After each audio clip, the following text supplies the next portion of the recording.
This podcast is intended for mature audiences and contains adult language and subject matter. Listeners, please be advised.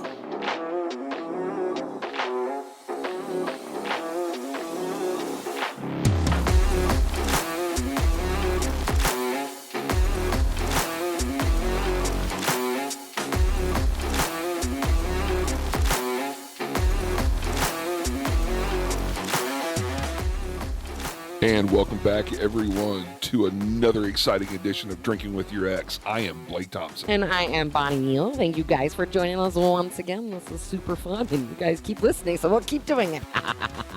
Weird system of rewards. You're welcome. And our listeners are growing and growing and growing, and we thank you so much. So we're going to subject you to this every week. You love it, and thank you. Thank you. All right, so this is a podcast, as you know, like Blake and I are exes. We dated around the turn of the century. That never gets old to say. And yet made that ever so delicate transition to friends. And now we both find ourselves single and over 40 with super strong opinions about why we are both single and over 40. And honestly, super strong opinions about, frankly, everything. So we decided to do a podcast about it. Yay, you're welcome. Yes, we might be very opinionated, everyone. Yeah, so this podcast has 3 rules. The first rule is... Our first rule is each podcast is inspired by a cocktail or kind of liquor. Yes. The second rule is that each one of us, each podcast gets to introduce the other, thus engaging in the fun edge play of having your ex introduce you to the world. It's going to be good tonight, everybody. Interesting. All right, so then the third rule is that we each get to ask each other an uncomfortable question about this week's topic, and the other one must answer. No safeties, no step backs, no pauses. No backseas, no pussyfooting around it. You got to answer. So this will be fun. Yeah, exactly. It's going to be exciting, everyone. All right, so this week's topic is toxic exes, toxic friends, and toxic family.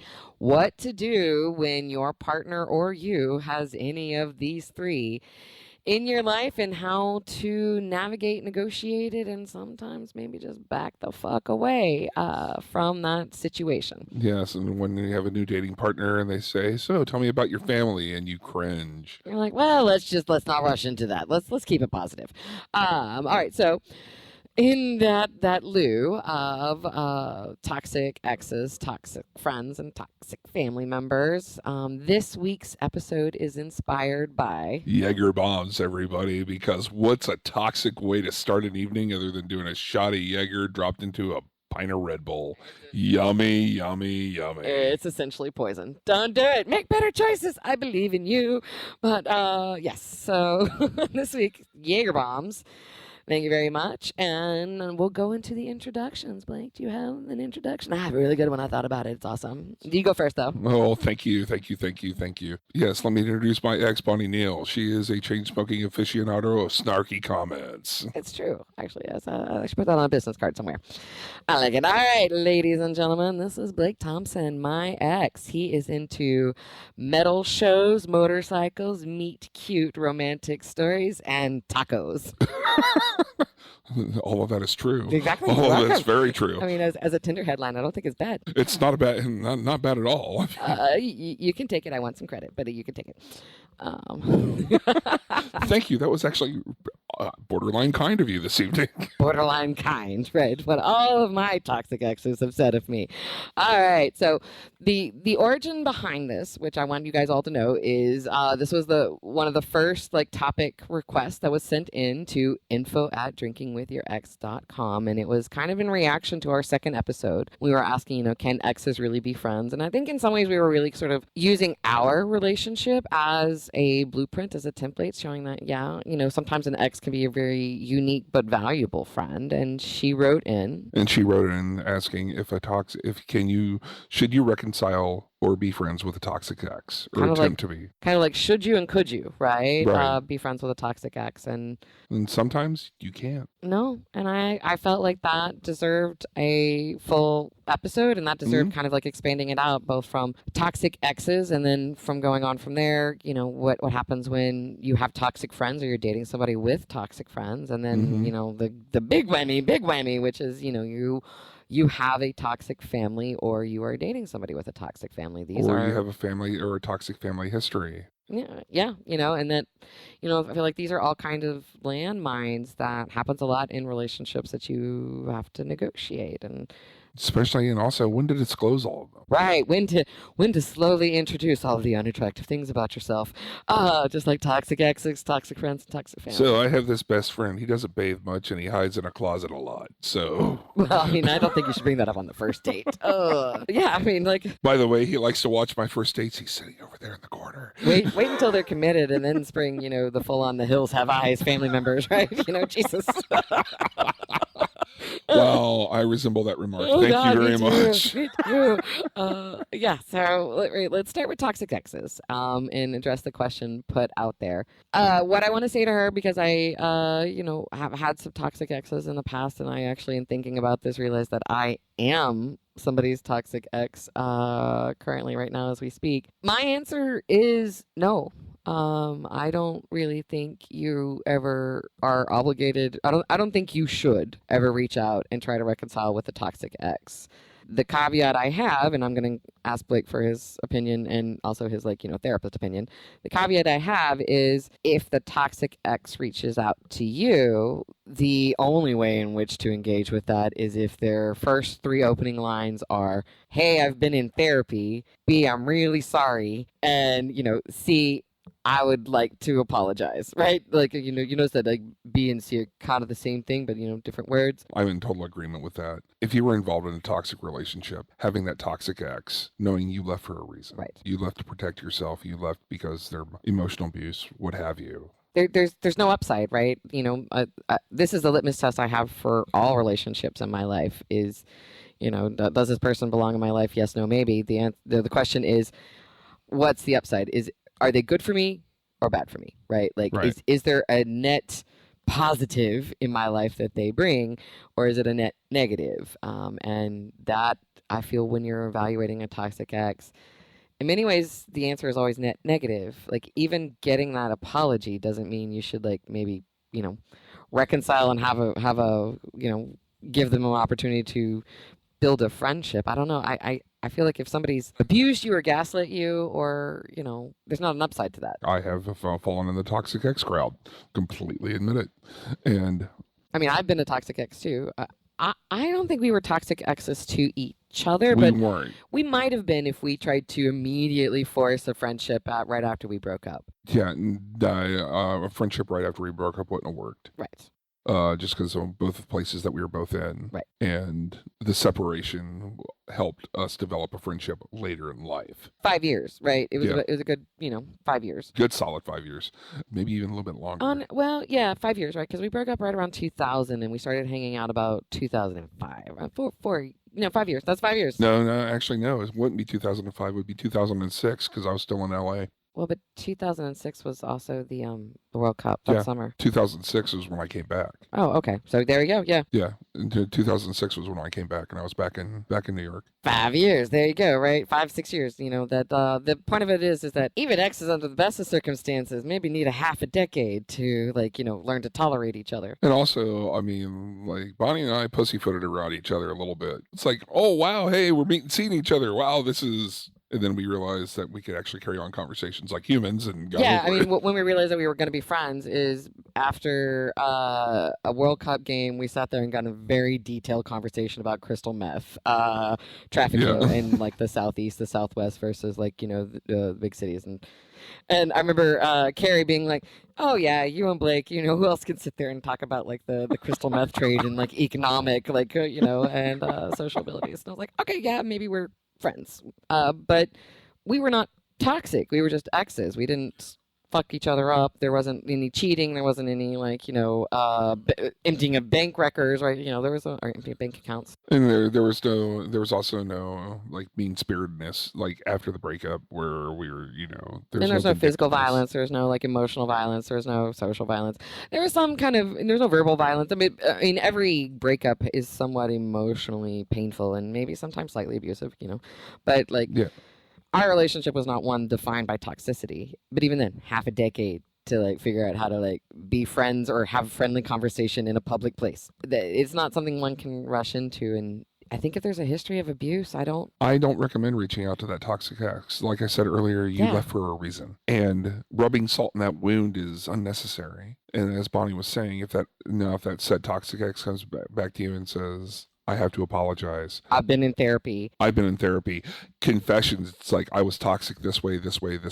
I recognize it and I'm sorry. Then it's kind of a game, it's an on the field call, right? I think the best thing, really the only thing you're required to say is thank you, right?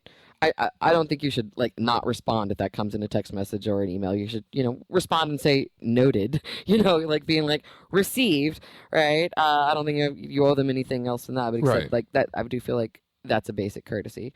But I don't know. You're under no obligation to let them say that to you in person or go spend any time with them. I don't know. Right. You're under no obligation, and you can make that call when that happens. You can sit there and say, thank you, I really appreciate that. And then establish boundaries immediately. Boundaries that keep us both safe. Okay, still, our relationship wasn't okay. Yeah. You apologized to me. I appreciate that you're apologizing to me, but this isn't healthy for me. You were not healthy for me. And it seems really unlikely that you're going to be healthy for me again, right?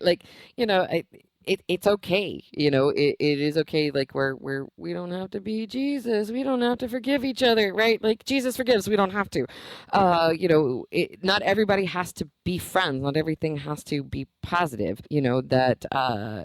Sometimes people are just chemically explosive with each other, and you're never going to make two chemicals that kind of explode on contact neutral and fun, right? Sometimes just kind of respect the end and walk the fuck away. And that's okay. Yeah.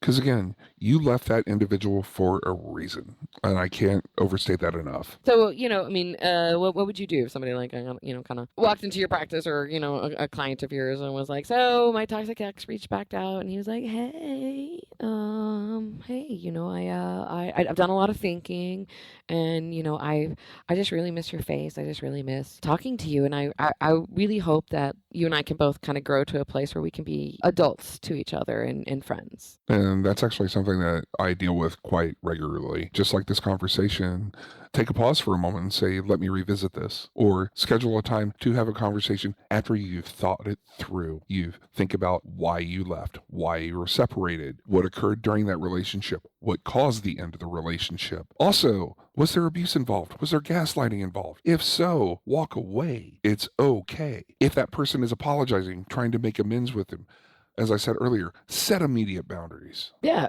Protect your emotional stability. Well, honestly, I like the idea of what you just said. If they're coming back and this is like a text or an email or something like that, hey, Facebook message, hey, I miss you, blah, blah, blah, blah. Honestly, set an immediate boundary. I like what you just said. Let me think about it. And let me think about it, give me a little time and a little space. And if they immediately come back, that's a violation of the boundary you just asked for. So your answer is there. Do you know what I mean? Absolutely. If that person doesn't respect that you need time to think about this, walk away. Yeah. Then you already know. Walk away. You already know that their interaction with you is disingenuous. Yeah, that what they're wanting from you is disingenuous, right?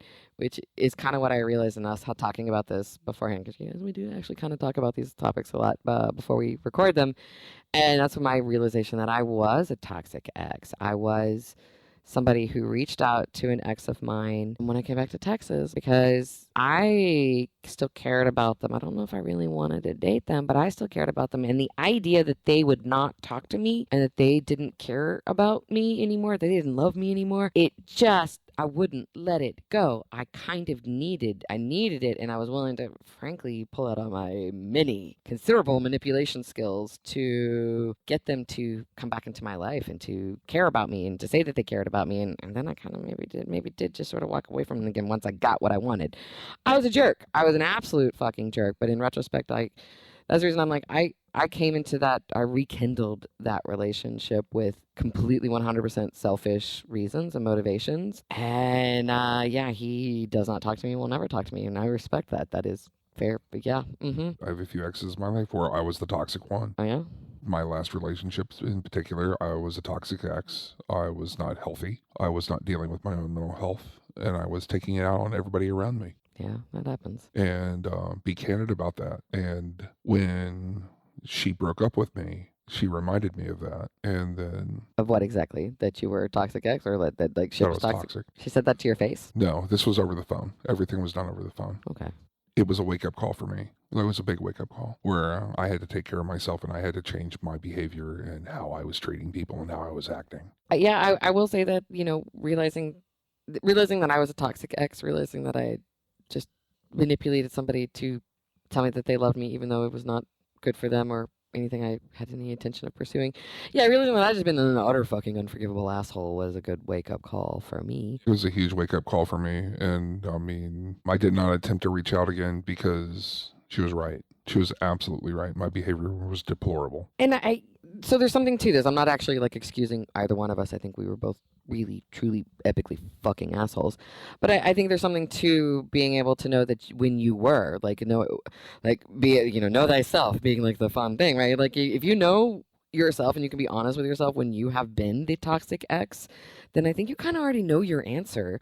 Yeah. When a toxic ex reaches out to you, or you thinking about rekindling things with a toxic ex, like, I mean, I feel like there's like, kind of be honest, right? Like when you were the toxic ex, when you were reaching out, were you reaching out with any kind of authenticity, or any genuine desire to be honest in that relationship again? Like for me, I do care about that person. I will care about that person for the rest of my life, but I was not reaching out with any genuine authenticity. I was reaching out from a very hungry, sad, weak, desperate place inside of me, and I wanted this. I considered this person some sort of consumable food and not an actual person. Like for me, like I still greatly care about this person, and because of how I treated her, I will not reach out to her because I don't feel she deserves to revisit my behavior or my abusive behavior. I was an asshole. I don't really think everybody had like I don't like assholes, and I don't want to. Right. I don't think anybody I've been an asshole to is like under obligation to talk to me, right? Or should. Not at all. Should. So when you're thinking about toxic exes, I feel like, if you can kind of maybe put yourself in put yourself in their shoes and kind of see, is there any positive motivation that they have for reaching out to you? Absolutely. And also check yourself. Like, are you looking at this through rose-colored glasses? Like, well, maybe it wasn't that bad, or maybe I should give them a second chance. Full stop. Revisit why you left. Yeah. Revisit that. Do not subject yourself to unnecessary trauma if you do not have to. Well, and sometimes I feel like when toxic exes reach out to you, I don't know if this is a gendered thing, please tell me. Sometimes maybe feel a little guilty, right? Like maybe you didn't, like the way I said, hey, I miss you, right? Like I found like a lot of red flags in that. I really would like you to feel better so that we could have an adult relationship. I feel like that's a really manipulative statement. I agree 100%. And I really miss your face, right? I really miss talking with you. I really miss how we were friends. Like I feel like all of those are like those are manipulative. Those are manipulative cues. All of that's manipulation. Yeah, they're right telling there, you how they saying. want you to behave, right? They're sitting there. They're trying to direct your reconciliation with them. Mm-hmm. Again, hello. Controlling, gaslighting. Yeah. Hello. Step Emotional away. abuse. It's all right there. They're replaying an old habit. If what they're reaching out to, and you've done this. You weren't a toxic ex at this time, but you were frankly a toxic friend, which is where we're going to go on to. You've been a fucking asshole of a friend, and you went to therapy, and kind of came out the other end of it. And I remember you reaching out, being like, "Hey, I've been to therapy." I think that was your opening line, and I'm sorry, right? I apologize for my behavior. That was exactly my opening line. Actually, can we talk? It's like, I owe you an apology. I have been going to therapy. I was a complete, utter fucking jackass. Can we talk? And I'm like, maybe. I actually did say the same. I'm like, maybe let me think about it. And I said, okay, balls in your court. Yeah. And then I was like, well, what do you want to do? And you're like, how about lunch in a public place? And I was like, all right, maybe I could do that, right? I do like that. If it sounds like they're coming back with like, a genuine apology. If there's a genuine apology and genuine, they went out and worked on themselves. But I think a good response to that is to just basically throw out a boundary and see if they respect it, like a time and space boundary. Do they respect that? If they come right immediately back, then no. No, walk away. But here's the other challenge with toxic exes, especially if you have the same circle of friends or a community that you're involved in. That's another challenge. That happens a lot in the burner community. There's a lot of passionate creative people, and there's an awful lot of passionate creative relationships, and there is an awful lot of passionately destructive endings, and a lot of bad behavior. Sometimes it's one-sided, sometimes it's two-sided, sometimes there's like 15 different versions of the story. But There's a lot of communities like that here in Texas well, I where mean, and not everywhere in New York's the same way. New York is just bigger. just bigger, but finding how to reconciling it. If you have to have that conversation with them, it's like we can be civil in public, but I'm not engaging with you. So I've had those conversations with friends. I've not really had those conversations with former partners, with exes, but I have had the conversations with friends where we're still in a community together, um, or a group of friends together where basically I say, here's the deal. I don't want to be your friend because I kind of can't ever trust you again. But I don't wish like an active meteorite to fall on your head, right? Like I don't wish active malevolence on you. I just, go with God, via con Dios, right? Like, I wish the best for you, but I don't really want this, right? I don't want any kind of us connection, relationship, friendship like that happening. But like we have friends in common, we have people we love in common. I'm not here to trash talk you. Please don't trash talk me. But also, let's not like establish those boundaries. Yeah, let's not pretend that we give a shit about each other. Okay. Right. We don't have to do more than polite. When in doubt, be polite. Like I will happily give you the nod, but I will not. But I'm not engaging with you. And I have the right to that boundary, and if you are a decent human, you would respect that boundary. Mm-hmm. Yeah, that's hard to do in a community. It really is. But it honestly, usually taking them aside, I actually took somebody aside at a freaking wedding and had that conversation with them where like one of our best friends was getting married, and I was like, all right, you and me, we need to have this conversation. Like one of the bridesmaids was like, let's just talk this shit out, and let's not do this, right? This is fun. I don't want to be a mean girl. I don't want to ignore you. I don't want to like talk shit about your back. We're not in fucking high school, right? But I don't also want to fake friend with you. I don't want to like Texas bullshit friendliness with you. That's not fucking fun either. Like I don't know. Let's just be like, we're not friends, but we're not mortal enemies either. And you don't have to put on a face for it. Correct. I don't want to fake it. You do not have to put on a face for this. Your best bet: establish boundaries. Be honest. Clear boundaries. Yeah. These are my feelings. This is how I feel about this. This is how I will engage with you. This is how I will not engage with you. Yeah. And this is what I don't want. I don't want, hey girl, I don't know, fuck that shit. Okay, so do you have anything else to say about kind of like toxic exes? We've gotten the feedback from you guys is that we don't actually argue enough. That we don't have enough topics that we disagree on, which means you guys are letting us down, frankly. This isn't about us. This is frankly about you. You're not giving us enough topics in which we can argue about. So we can argue about. Yeah, you know what? Like, step it up, Exes community out there, man. You're just letting us down. So now that we've gaslit you into making it your fault, let's move this into toxic friends. So I feel like this happened a lot more when I was younger, right? When I was in my 20s and 30s, where I would, start dating somebody and then meet I called it like the pack of jackals, right? Right. Like, not to talk shit about men, but that's why I'm here. That they just have like a pack of fucking boys that they want to go out and do boy stuff, right? They want to go boys night, boys day, blah, blah, blah, blah, blah. We're going to go drink and, pinch waitresses' asses and watch the soccer game or watch the football game or watch any fucking football game. And, I can speak me some fucking sports, so I'm just making a fucking point anyway. But there was a like, no girls invited. Oh my God, no girls allowed, that kind of thing. And they were just toxic and they would take this person out. And like, we were talking about like, I had a group of friends that I called them the Brooklyn boys, right? And they were a bunch of guys that I met in Brooklyn and I dated a couple of them. And when Blake moved to New York, I introduced Blake to them and they just took on to Blake and they adopted Blake. And when Blake and I moved to Brooklyn together, they just decided that Blake was part of the Brooklyn boys and Bonnie was no longer fucking invited to play with the boys. And then they would take you out and like try to alcohol poison you. Toxic fucking friends. Please tell the story about the first time they took you out in Bay Ridge, Brooklyn. First time they took me out in Bay Ridge, Brooklyn, we were at a bar called Bar One, and there was a bartender named Benny behind the bar, and they were feeding me every type of shot you could fantasize about. And he's 8 feet tall, right? And at this time he was a bit of a body fascist, so he's 8 feet tall, is maybe like 250. And yeah, they broke the Blake. I remember coming home that night and laying in our living room, holding onto the carpet, spread eagle, praying that the room would stop spinning. Yeah, I do remember that too. I feel like I poured water on your face. I'm not the most like You did. nice person. Sorry about that. And not just a little water. It was almost a bucket. But choose better friends. They were my friends first. Maybe She's very caring. I'm surprised she didn't like comfort me with the broom in the corner. Don't be silly. We didn't have a broom. I don't sweep anything, but go ahead. I'm the clean freak, remember? Yeah, we had a broom. Sure, you were hiding it from me. I don't know where it was. But, so that was in our 20s, but like I think we all kind of know the people who have friends, and it doesn't have to always be gendered. I know that there are some, bitches that all they like to do is just go drink, some mimosas and talk shit about everybody's man, right?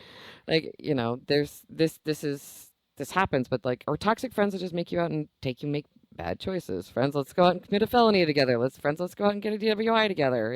That's for instance, like, hey, I'm going to start a bar fight in this bar again. No. Or you have those toxic friends that are just, it's not toxic. They're toxic behavior. They have toxic beliefs.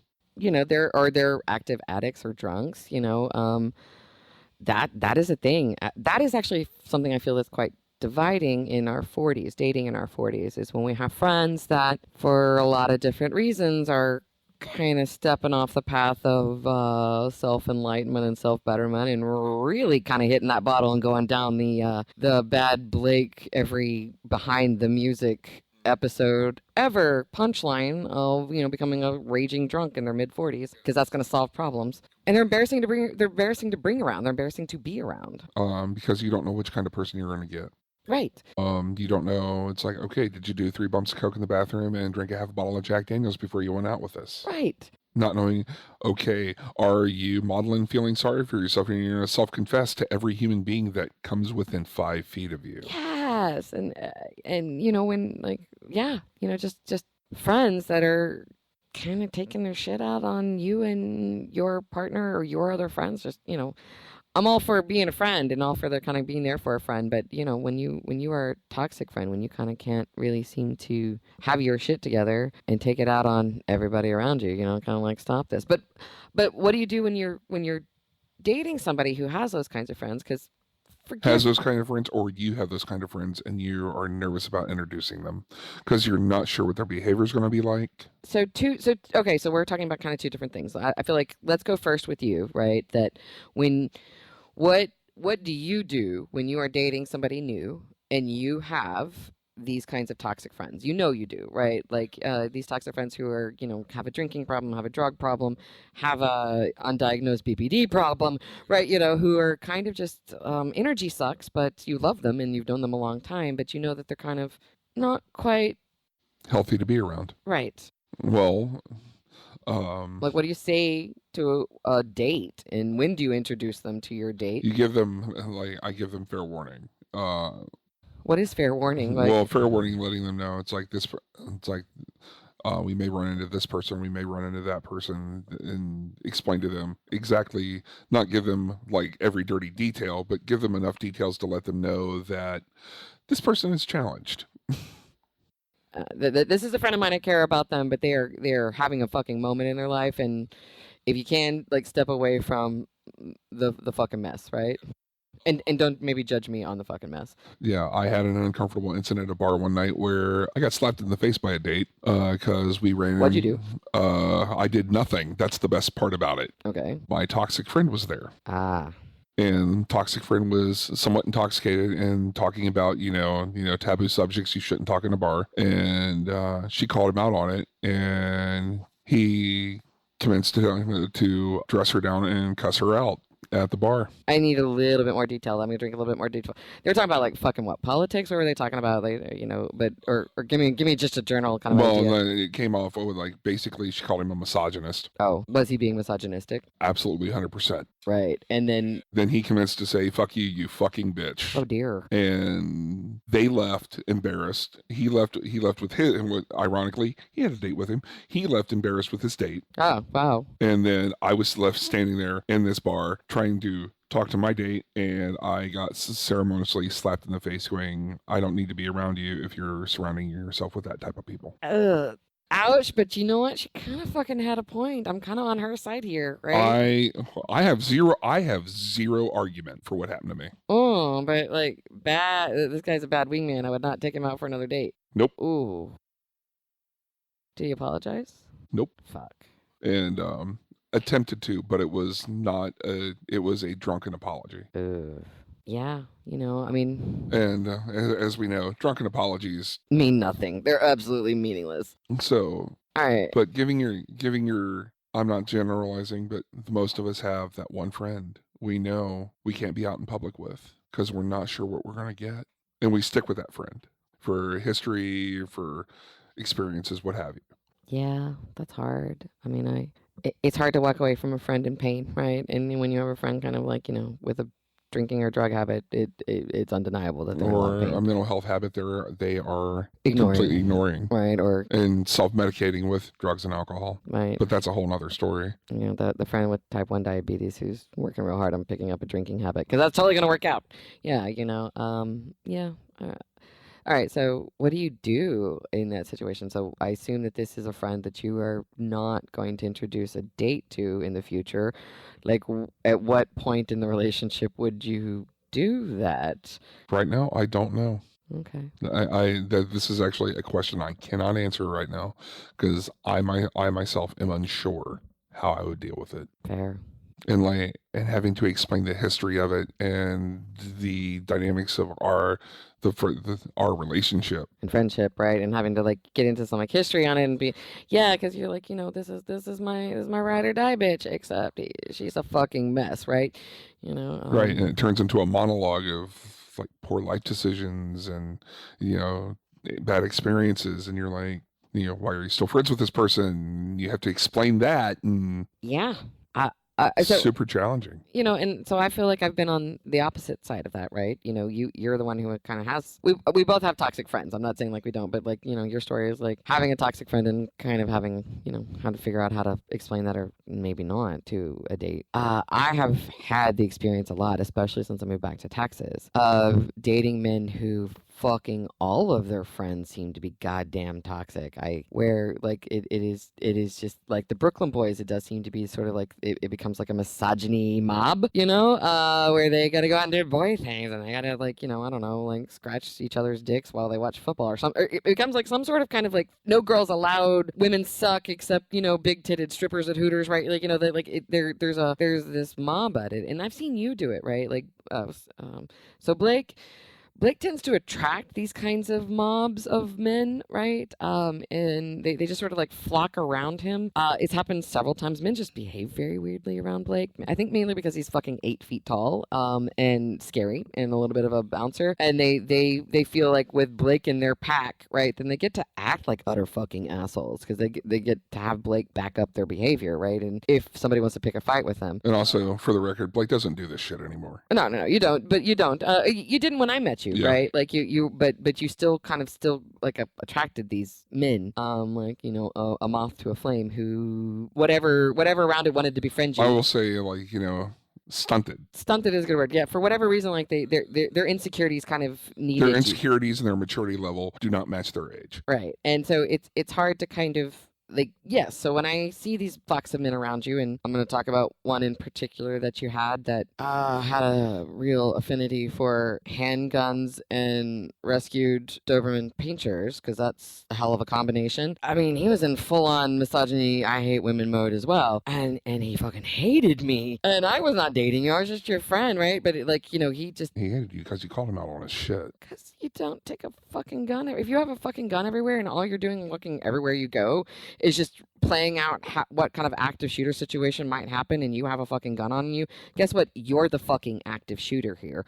You're really just playing out a fantasy about you shooting everybody. And in your fantasy, that makes you the hero, but you also still get to kill a lot of people, right? I just kind of pointed out that he was, that's what got his dick hard, was, the idea of having a gun and using it in public, because that's why he brought it everywhere in public. To be fair, I'm not a super soothing person. Don't bring me around damaged men with handgun problems. That should be written on a t-shirt somewhere. Do not bring do not bring Bonnie around damaged men with handgun problems. Done. Okay. But it's unattractive, right? Like hardcore hard stop, right? It's unattractive. Toxic friends are unattractive, right? They're unattractive for anybody interested in you because they invite the question of, I feel like it's fine to push the issue on toxic friends. I would say like you. Okay, what are they fulfilling for you? Is for one Right. thing. Why are you still doing this? Like what's in it for you, right?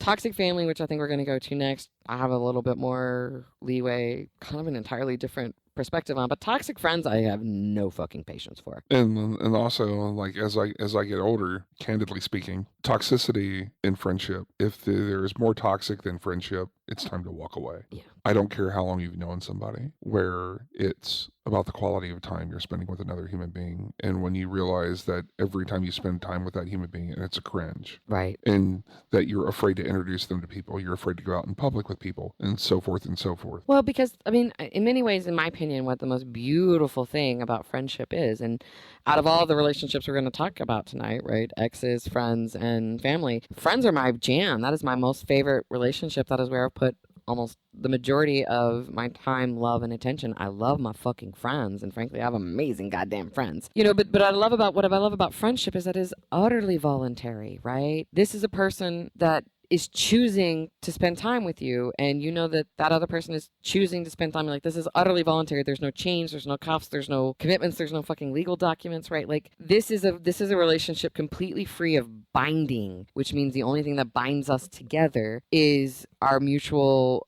connection and our mutual sort of like commitment to each other's lives, right?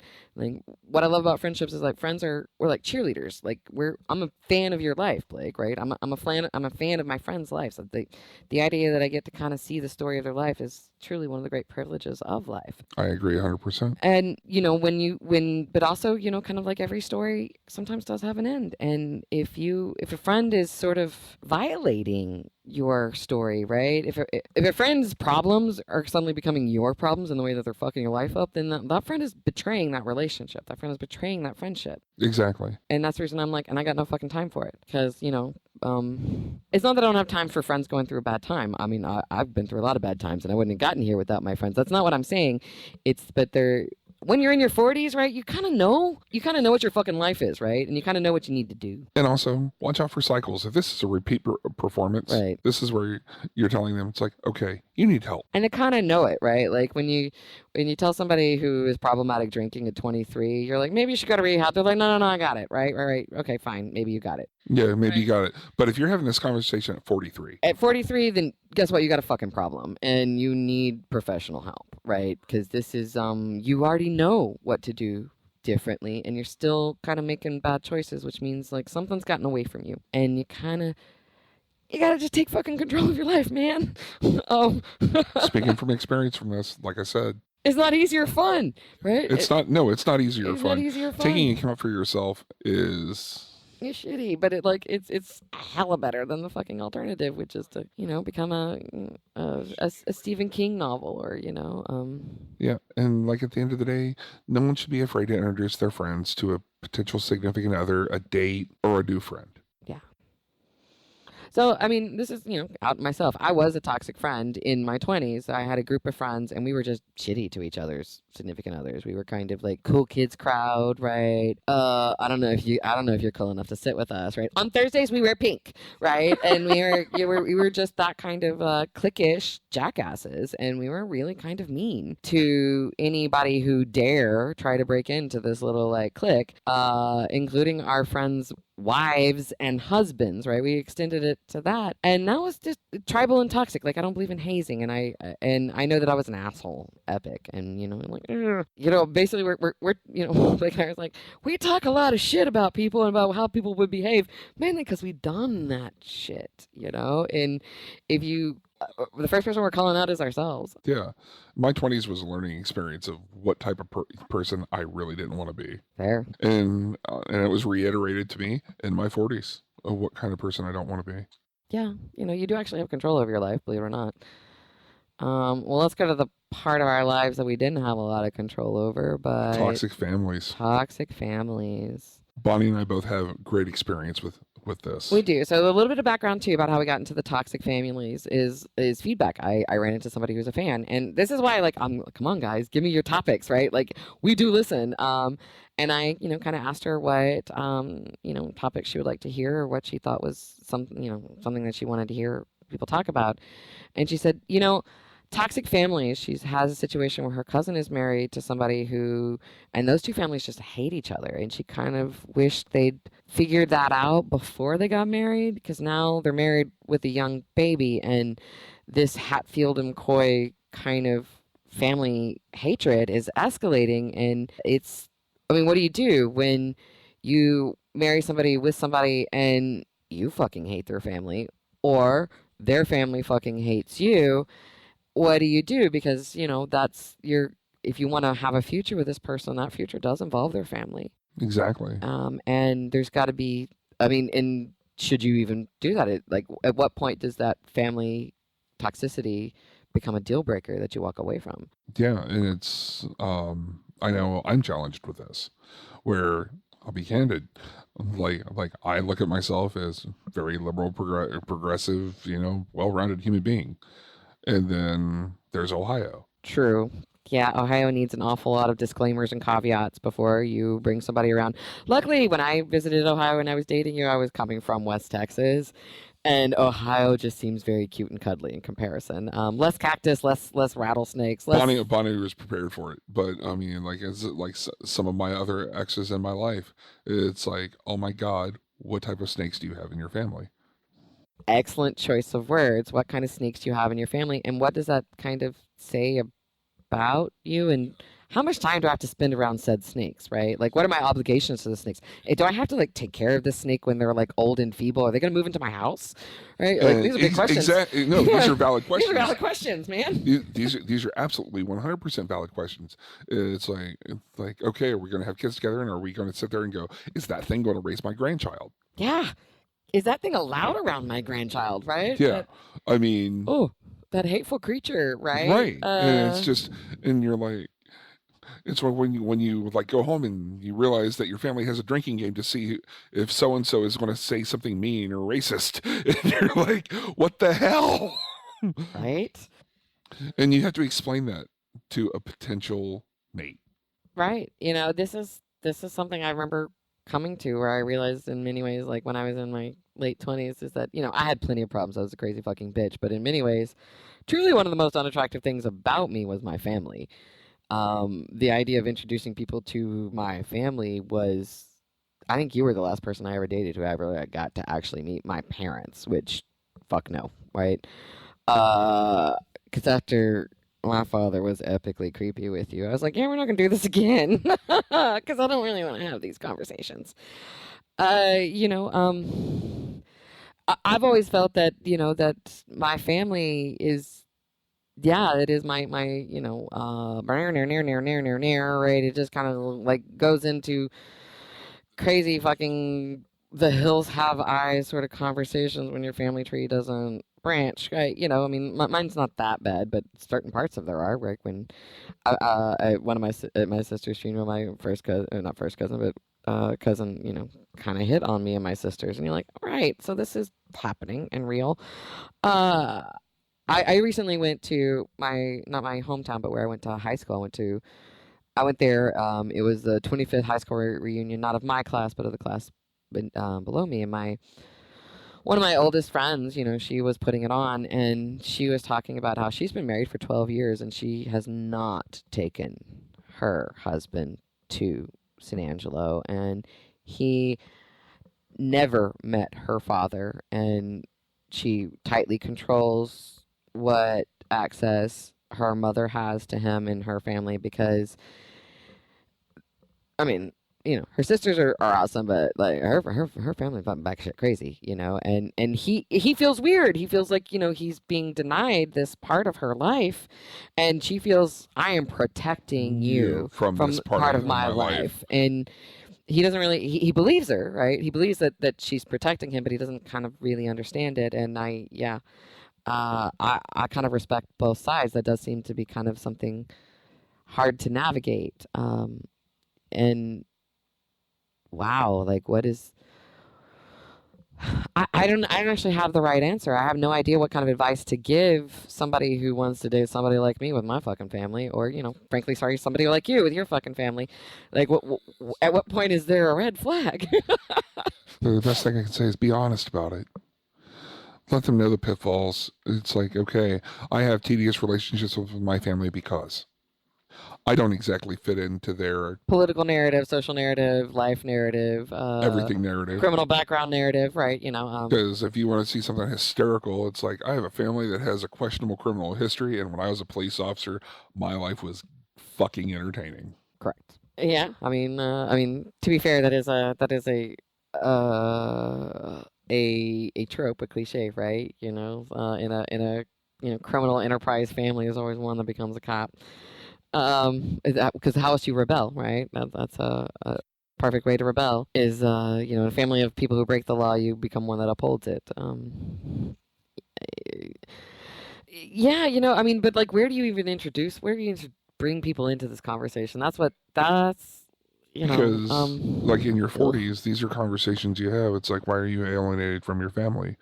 Well, let's sit down. Let's pop open a bottle of Jameson and have a conversation. I don't really bring that up on the first, second, third, ninth, 10th date. I need them to kind of be invested in the jelly that is Bonnie, and the awesomeness that is me, right? Like I need you to kind of like already be half a step in here before I'm like, so let's maybe talk about. Have you read Cormac McCarthy? Like you're like, how do I And like what's funny is like I have very few friends in Ohio left over. Like there's two, like if I was going to go introduce somebody different, like what I would call my family in Ohio, I would introduce them to my friends, my couple friends that are really great, wonderful people. There's a few people I would introduce in Ohio, not my family. Right. There's one family member I would introduce them to because she is one of the most wonderful human beings I know.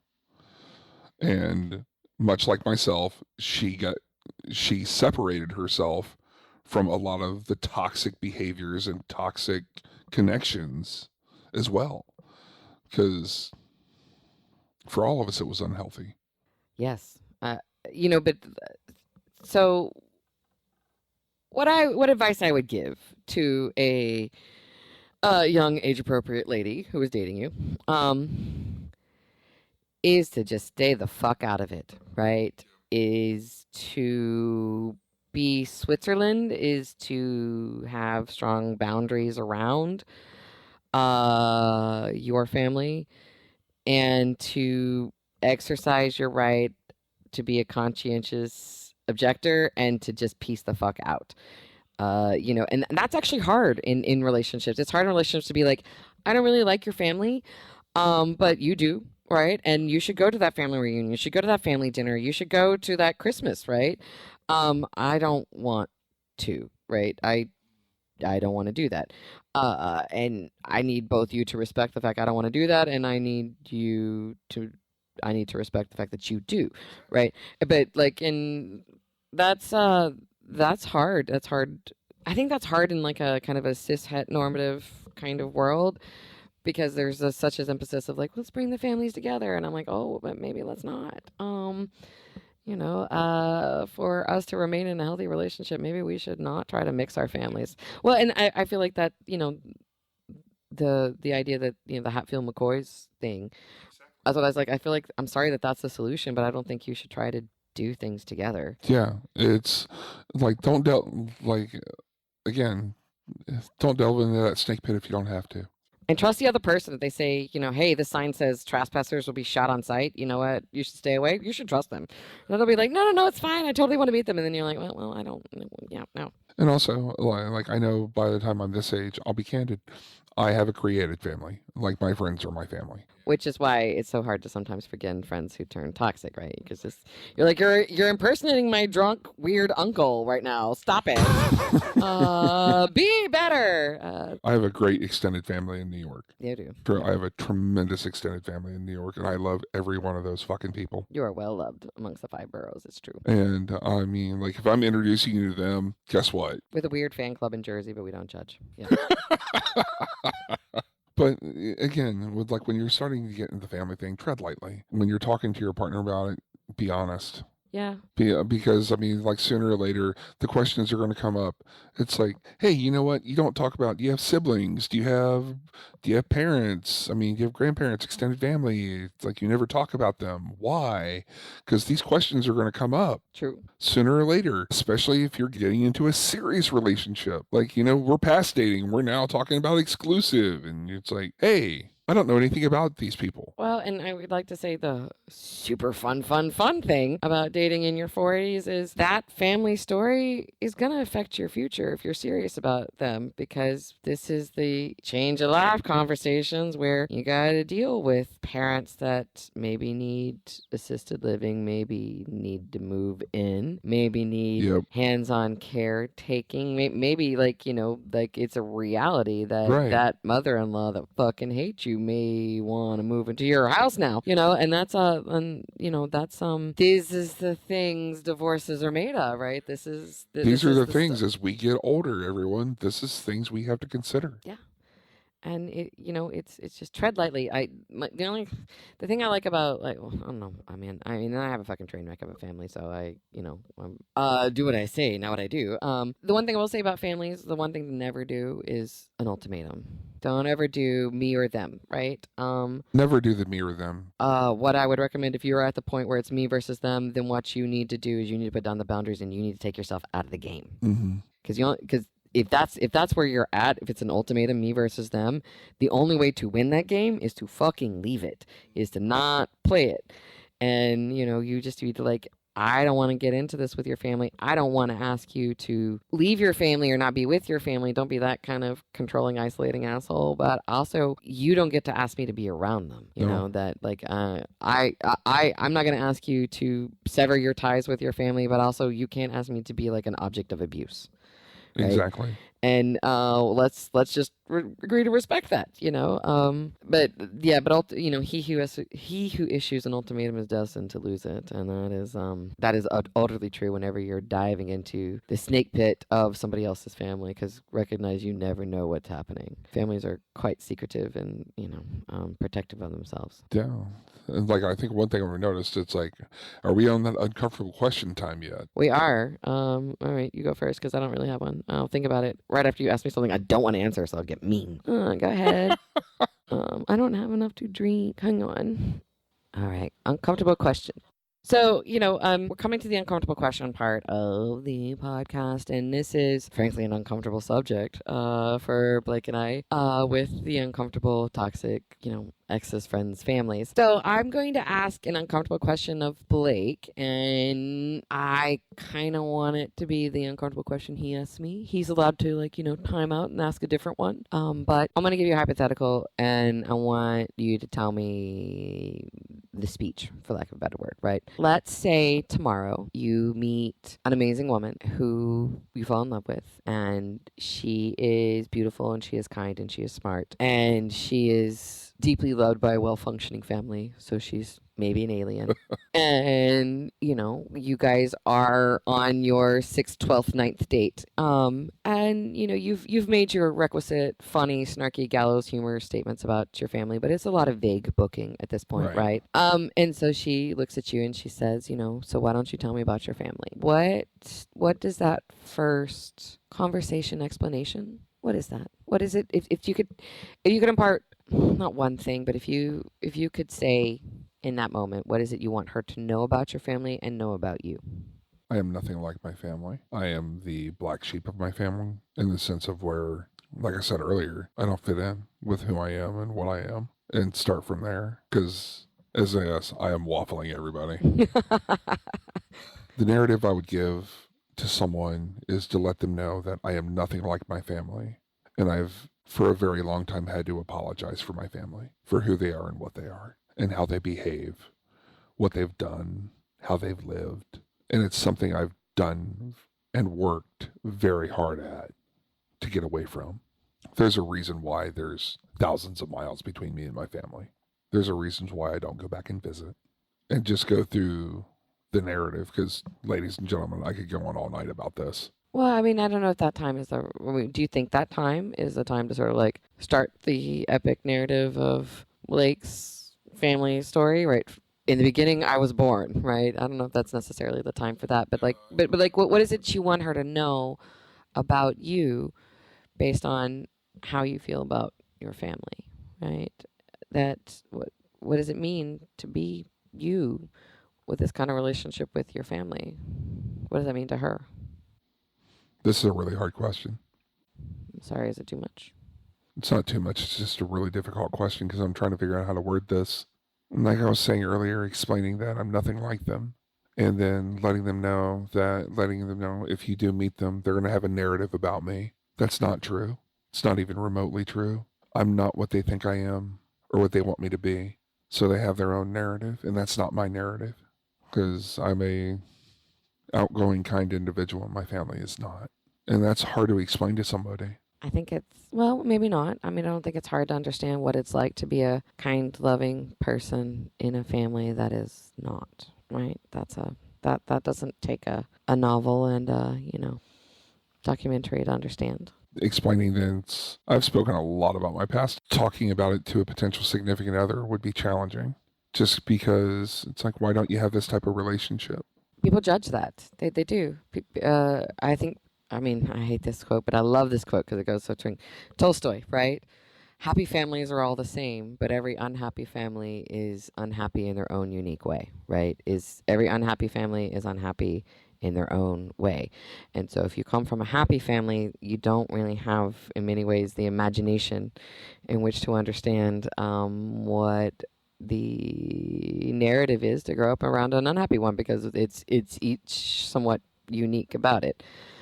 And then maybe that's unfair for people who grew up in happy families. I didn't mean for that sweeping generalization, but it's tread delicate, really. Like this is a delicate topic, and it's not a short topic either. I mean, just well, I think I was just kind of asking for like the opening.